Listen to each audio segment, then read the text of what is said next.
Consider what happens when a nation confronts an impossible choice: peace or principle, security or self-government. Can we purchase safety by compromising the very values that make democratic life worth defending? This question has haunted democracies throughout history, but it takes on urgent new dimensions in our current moment. Think about the dilemmas facing democratic societies today.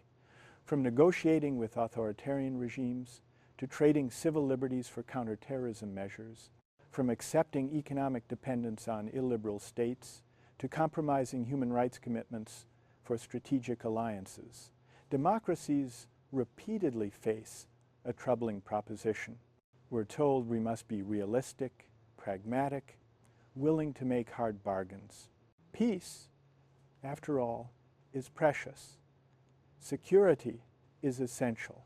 And yet, ask yourself, what does it mean for a democracy when its leaders argue that survival requires suspending democratic debate? What happens to self-government when citizens are told that certain questions are too dangerous to discuss openly, that certain compromises are simply necessary, that some values must yield to others? Here's what matters. This isn't merely about foreign policy or security strategy. It's about something deeper, the relationship between democratic values and democratic practice, between what we profess to stand for and what we're willing to trade away. It's about whether democracies can remain true to themselves while navigating a world of threats and hard choices. The question, can peace be bought, is really asking at what cost to democracy itself? And who decides what price is acceptable? To understand what's happening, we need to look at how democracies have historically grappled with this dilemma. The tension between security and democratic values isn't new. During the Cold War, Western democracies regularly supported authoritarian regimes and compromised stated principles in the name of containing communism. We told ourselves these were necessary evils, temporary expedients that would eventually give way to principle. But here's what this moment reveals. The post-Cold War promise that democracy and security would naturally align has collapsed. For a brief period, many believed that spreading democracy would itself create peace, that democracies don't fight each other, that free markets and free societies would triumph together, that the arc of history bent toward both liberty and stability. This was the optimistic consensus of the 1,990 seconds, captured in claims about the end of history and the inevitable spread of liberal democratic values. That consensus has unraveled. Today's landscape looks starkly different. Democratic nations depend economically on authoritarian China. European democracies relied for decades on Russian energy, even as Putin dismantled opposition and invaded neighbors. The United States maintains alliances with autocratic regimes while proclaiming democracy promotion as policy.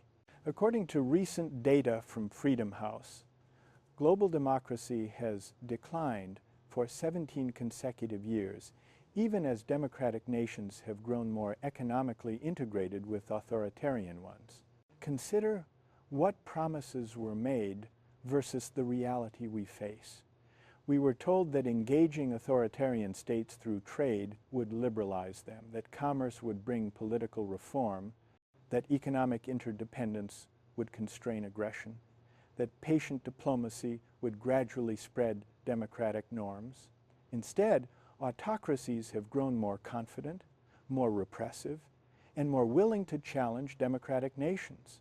Research from the International Institute for Strategic Studies shows authoritarian states spending unprecedented amounts on military capabilities, while democratic nations debate cuts and commitments.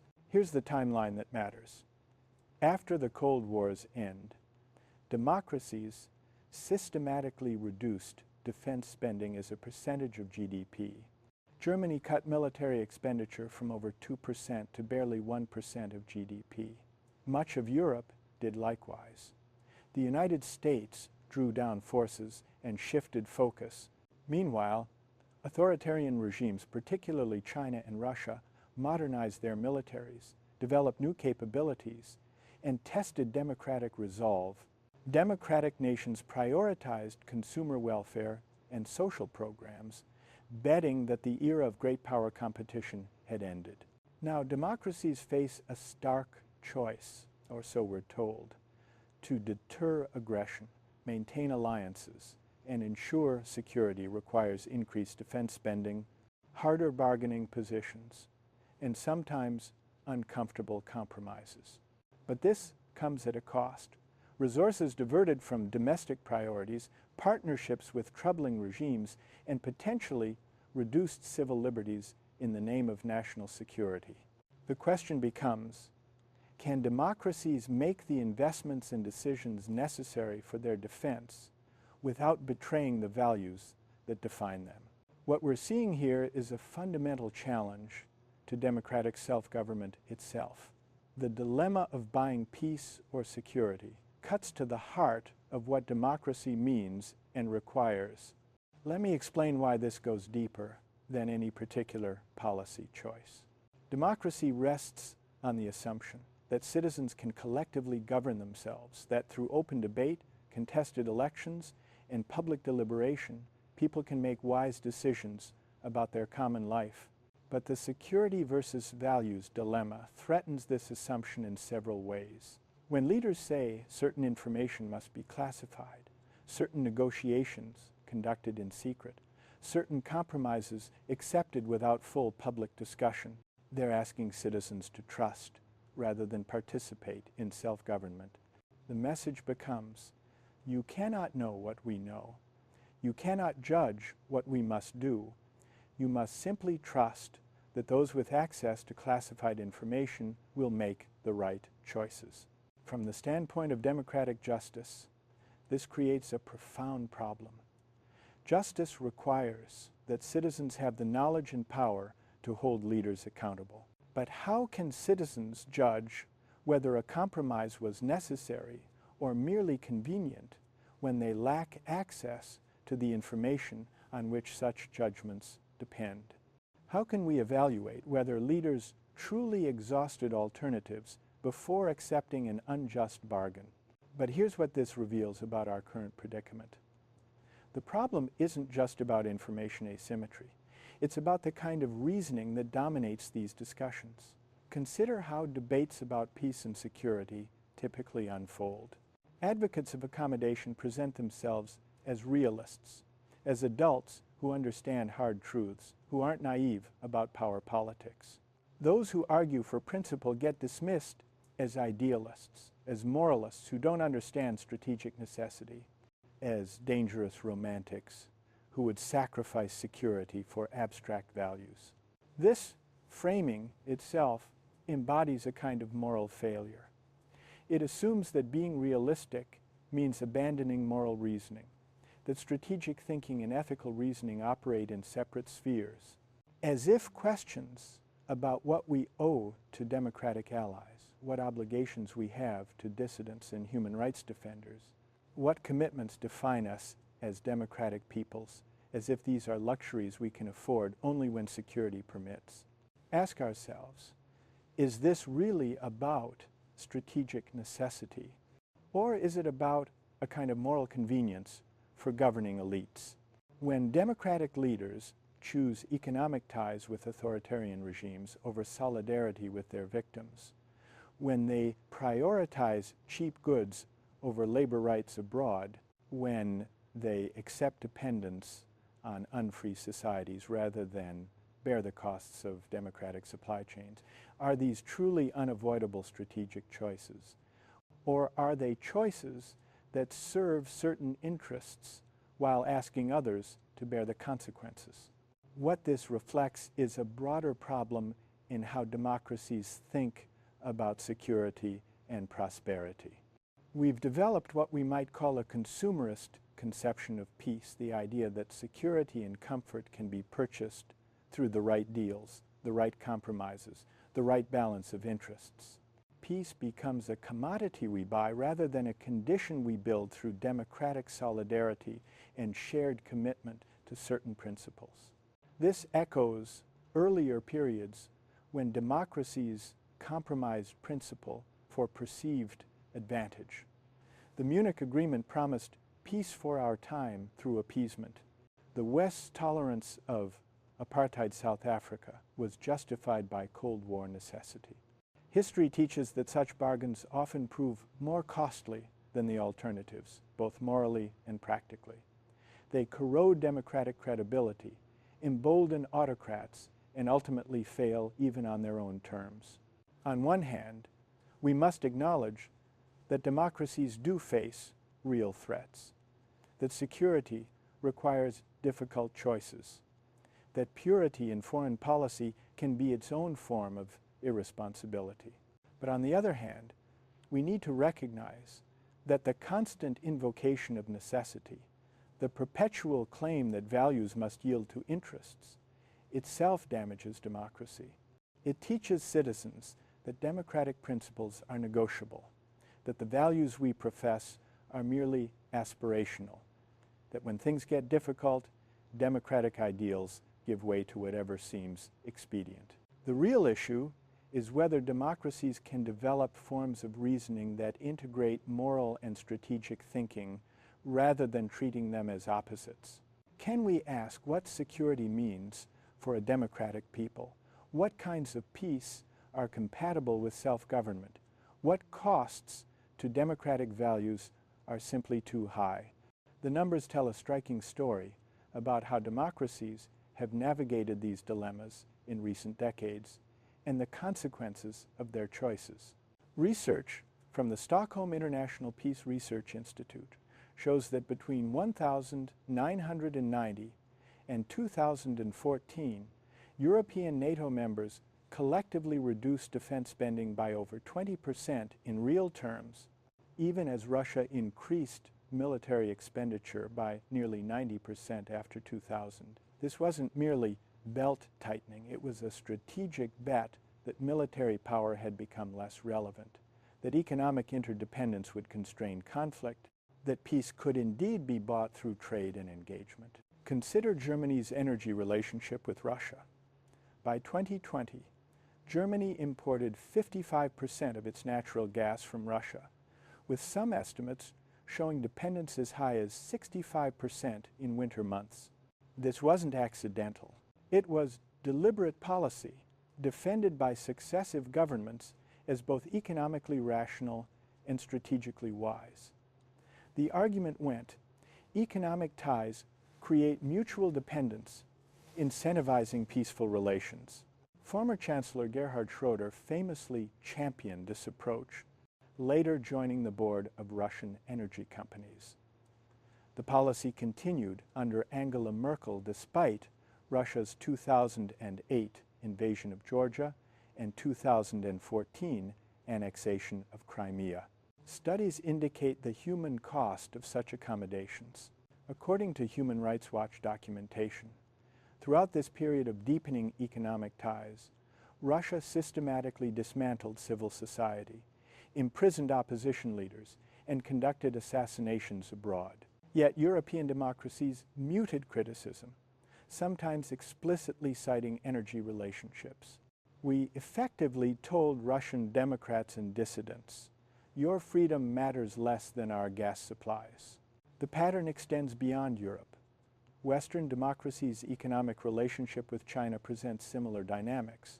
Trade between the United States and China grew from $116 billion in 2000 to over $650 billion by 2019. European Union-China trade reached similar levels.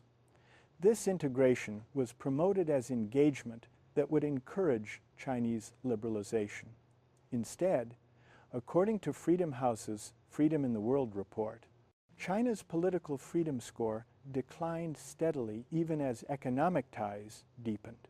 The Xinjiang detention camps, Hong Kong's subjugation, and intensified domestic repression coincided with China's maximum economic integration with democracies. Here's what the research reveals about who bears these costs. It's not the credentialed professionals who shape policy, not the corporate executives who profit from authoritarian markets, not the political elites who celebrate engagement while their own freedoms remain secure. Consider a worker in Ohio whose factory closed, production shifted to China's unfree labor market. Or think about communities across the industrial Midwest that lost manufacturing jobs not because of inevitable technological change, but because democratic nations chose to integrate their economies with an authoritarian state that suppresses labor rights, subsidizes industries, and manipulates currency. Studies from economists, including David Otter, show that the China shock of increased trade between 2000 and 2007 alone cost 2.4 million American jobs. This isn't simply about economics. It's about the social fabric of communities, the dignity of work, the capacity for self-government. When factories close and communities hollow out, civic institutions weaken. Local newspapers fold. Churches and community organizations lose members and resources. The infrastructure of democratic life erodes. In more egalitarian societies that maintain stronger social protections and industrial policies like Germany with its Mittelstand model or Denmark's flexicurity system, the impact of economic engagement with autocracies was partially buffered. Workers had stronger safety nets, more robust retraining programs, greater union representation. Yet even there, research shows growing anxiety about democratic sovereignty as economic dependence deepened. The political ramifications became undeniable. Populist movements across democracies drew support disproportionately from communities most affected by these economic transformations. A 2016 study analyzing Brexit voters found strong correlation between support for leaving the EU and exposure to manufacturing job losses. Similar patterns appeared in Trump's 2016 coalition and in support for populist parties across Europe. This isn't simply about economic anxiety. Polling data shows voters in these communities felt their governments had prioritized global commerce and relations with foreign powers over the welfare and dignity of their own citizens. The pattern across multiple examples reveals something systematic. Whether it's dependence on authoritarian energy, manufacturing offshored to unfree economies, or military drawdowns that left democracies vulnerable, the same dynamic recurs.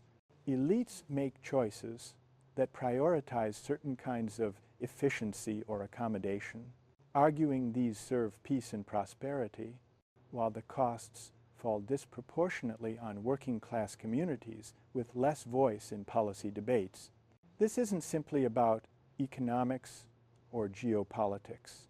When democracies systematically choose arrangements that benefit credentialed elites and corporate interests while asking working communities to bear adjustment costs, when they prioritize relationships with authoritarian states over solidarity with their own citizens, they undermine the democratic compact itself. They send a message about whose welfare matters, whose sacrifice is acceptable, whose voice counts in shaping the common life. Both parties contributed when American and European elites constructed the post-Cold War order around assumptions that now seem naive at best, self-serving at worst. Republicans and Democrats alike championed trade liberalization with China. Conservative and social democratic parties in Europe pursued energy dependence on Russia.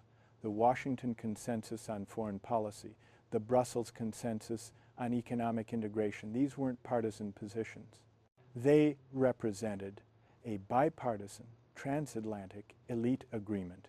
When elites told working people that globalization's benefits would outweigh costs, that displaced workers would find better jobs through retraining, that manufacturing losses were inevitable results of technological progress rather than policy choices, they weren't merely mistaken.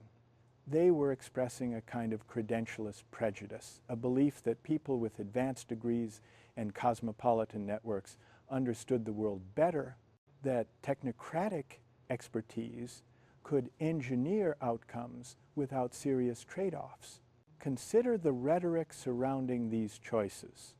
We heard that opposing Chinese trade accession to the WTO meant being on the wrong side of history, that questioning Russian energy dependence showed insufficient commitment to peace and engagement, that worrying about democratic values in foreign policy was naive moralism. The message sent was clear.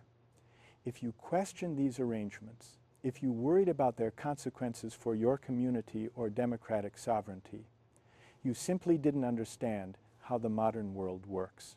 From the view of credentialed professionals who populated foreign policy establishments, think tanks, international institutions, and corporate boardrooms, these arrangements made perfect sense. They facilitated the kind of global commerce and diplomatic engagement that benefited precisely those sectors where educated elites worked. Management consultants advised companies on Chinese market entry. Lawyers negotiated complex international deals. Policy experts shuttled between government posts and lucrative private sector positions, advising autocratic regimes and democratic corporations alike. Our universities increasingly trained students for these global elite networks rather than for participation in national democratic communities. The most prestigious careers led to international institutions, global corporations, cosmopolitan hubs. Studies show students at elite universities are far more likely to view themselves as global citizens than national ones, not problematic in itself, but telling when combined with declining connection to the communities most affected by the policies these elites would later shape. Both political parties lost working-class voters through this process, but the Democratic Party's transformation is particularly striking. Once the party of labor unions and working communities, by the 2020 election, Democrats won voters with college degrees while losing those without by significant margins. This wasn't just about Trump's appeal, it reflected decades of Democrats championing trade deals, financial deregulation, and foreign policies that seemed to prioritize global commercial relationships over the welfare of American workers. The sorting of American society along educational lines accelerated. Research shows Americans increasingly marry, socialize with, and live near others of similar educational background. Policy elites in Washington and Brussels inhabited worlds quite separate from the communities most affected by choices about authoritarian engagement. This geographic and social distance made it easier to defend arrangements that looked rational from Cambridge or Brussels, but felt like betrayal in Youngstown or Sunderland. When the consequences became undeniable Russian aggression in Ukraine, China's military buildup and Hong Kong's subjugation, the hollowing of industrial communities, elites largely avoided accountability. Instead, we saw attempts to blame voters for populist reactions, to treat democratic discontent as a failure of education rather than a reasonable response to policy failures. The attitude seemed to be, if only working-class voters understood complexity as we do, they'd accept that these arrangements, while regrettable in some ways, remain necessary. This itself demonstrated the problem, an unwillingness to genuinely reckon with how elite choices had compromised both democratic values and democratic communities. What's at risk is nothing less than democratic legitimacy itself, the belief that self-government actually means citizens governing themselves rather than being managed by elites who make crucial decisions behind closed doors. When people watch their leaders compromise stated values, accept dependence on authoritarian regimes, and prioritize commercial relationships over democratic solidarity, they reasonably wonder whether democracy is merely a domestic arrangement, abandoned whenever convenient in international affairs. A democracy requires more than elections and rights. It requires that citizens believe their participation matters, that their government represents their values and interests, that the sacrifices they're asked to make serve purposes they can understand and endorse. When democracies systematically choose arrangements that benefit some while asking others to bear costs they never agreed to, when leaders defend these choices in language ordinary citizens find opaque or dismissive, democratic faith erodes. Consider what happens to social solidarity when societies accept deep economic integration with authoritarian states. We're effectively saying it's acceptable to profit from supply chains built on suppressed labor rights, on workers who cannot organize freely, on production systems that would be illegal in democracies. The implicit message is that democratic values apply only within our borders, that the dignity and freedom we claim to cherish aren't universal principles, but local preferences we're willing to compromise for convenience. When people lack common spaces and shared experiences across class and educational lines. When elites circulate in global networks while working communities experience abandonment. The social fabric necessary for democratic life phrase. Research in political science shows that democracy depends on what scholars call bridging social capital, relationships and institutions that connect people across differences. But the sorting we've experienced, the divergence between elite cosmopolitanism and rooted communities, has weakened precisely these bridges. We've seen this before when societies faced external threats while internally divided. Weimar Germany's failures, interwar France's paralysis, even America's challenges during Vietnam history shows that democracies prove most vulnerable when citizens lose faith that their government represents them, when elites seem disconnected from popular concerns, when foreign policy appears driven by interests citizens don't share. The common good depends on citizens believing they share a fate, that they're engaged in a common project of self-government. But current arrangements teach the opposite lesson. They suggest that commercial elites, credentialed professionals, and political leaders inhabit a transnational world where democratic commitments are negotiable, while ordinary citizens are expected to simply accept whatever arrangements these elites deem necessary. The rise of populism across democracies isn't simply irrational backlash. It reflects a genuine hunger for belonging, for recognition, for leaders who seem to prioritize their own people's welfare and values over global commerce and elite preferences. The danger is that this hunger, when unmet by democratic renewal, turns toward authoritarian alternatives that promise strength and solidarity while dismantling the very freedoms that make self-government possible.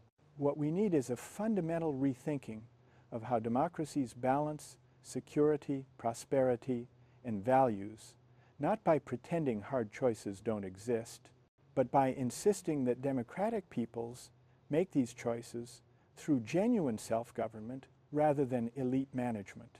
This requires several commitments. First, a renewed democracy requires honest public deliberation about trade-offs. Leaders must stop pretending that commercial engagement with autocracies serves only peace and prosperity without costs to democratic values or communities. Citizens deserve to know what we're trading away, who benefits, who pays.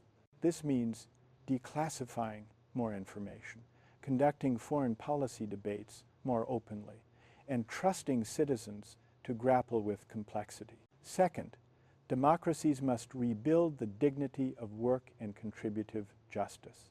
This isn't about nostalgia for manufacturing's past, but about ensuring that all who contribute to society's well-being receive recognition and material security. It means investing in infrastructure, green energy, advanced manufacturing, and care work sectors that provide meaningful employment while serving public purposes. It means strengthening labor rights, both domestically and in trade agreements, so democratic values aren't undermined by unfair competition from authoritarian economies. Third, this means rethinking meritocracy and credentialism. Elite universities shouldn't be solely pipelines to global professional networks. We need educational institutions serving multiple purposes, developing technical expertise, yes, but also fostering civic commitment, preparing people for participation in self-government, maintaining connection to rooted communities rather than only cosmopolitan networks. Fourth, democracies should pursue what we might call principled resilience, reducing dependence on authoritarian regimes, not through isolation but through building supply chains, energy systems, and security arrangements among democratic partners. This costs more initially, but both justice and wisdom require it. We should be willing to pay the price for democratic solidarity. Fifth, bringing people together across dividing lines matters enormously. This means investing in national service programs, community institutions, infrastructure projects that create common purposes. It means rebuilding local news and civic organizations. It means creating more spaces where people of different backgrounds and education levels encounter each other as equals engaged in common projects. Finally, we need a form of progressive patriotism, love of democratic country, that insists we can become better, that calls us to live up to stated ideals, that combines commitment to our own people with solidarity toward Democrats everywhere. Not nationalism that rejects universal values, but patriotic commitment to making our democracy worthy of defending. We've seen how the question, can peace be bought, reflects deep tensions in democratic life between values and interests, between elite management and self-government, between cosmopolitan commerce and rooted communities. The decades-long experiment in accommodating authoritarianism while hollowing democratic communities has failed on its own terms. It didn't produce lasting peace or prosperity. Instead, it emboldened autocracies, weakened democratic economies, and corroded citizens' faith in self-government. The question facing us is whether democracies can reclaim the project of self-government itself.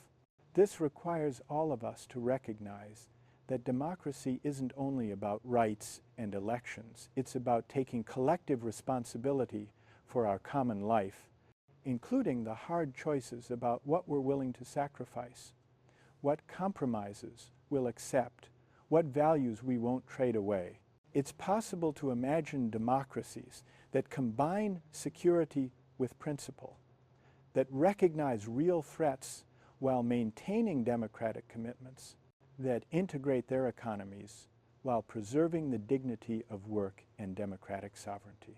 But this requires departing from the elite consensus that dominated recent decades. It demands that we stop treating working communities as expendable, stop prioritizing commercial relationships over democratic solidarity, stop asking citizens to simply trust that their leaders know best. Can we rebuild democracies worthy of defending, where the answer to threats isn't abandoning our values but strengthening our commitment to them? Democracy ultimately depends on citizens believing their government represents them, that their participation matters, that the society they're asked to defend genuinely serves the common good. Without that faith, both security and freedom remain impossible.